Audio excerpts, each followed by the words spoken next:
যারা গাজাকে ধ্বংস করেছিল আজ তারাই ধ্বংসের পথে।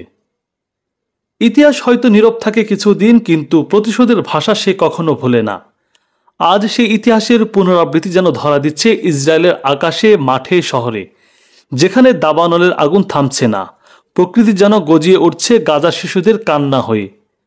বিগত কয়েক মাস ধরে ফিলিস্তিনের গাজা উপত্যকায় ইসরায়েল যে নির্মম গণহত্যা চালিয়েছে তা ইতিহাসের এক কালো অধ্যায়। হাসপাতাল, স্কুল, রিফিউজি ক্যাম্প কোনো কিছুই রক্ষা পায়নি।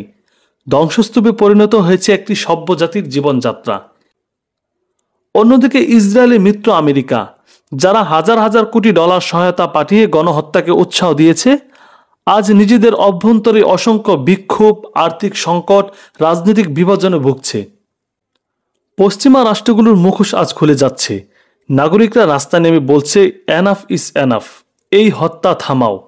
ফ্রান্স, ব্রিটেন, জার্মানিতে হাজার হাজার মানুষ প্লেকার্ড হাতে লিখছে, free Palestine, justice for Gaza, Israel is a terrorist state.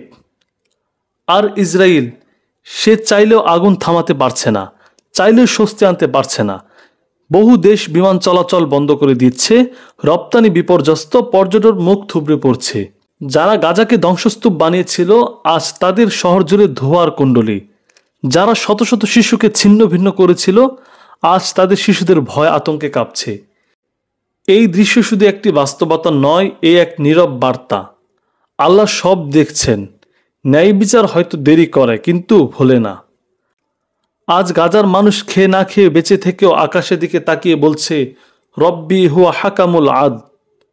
অন্যদিকে যারা নিরপরাধের রক্তে হাত রঞ্জিত করেছে তারা স্বস্তির ঘুম হারিয়ে ফেলেছে।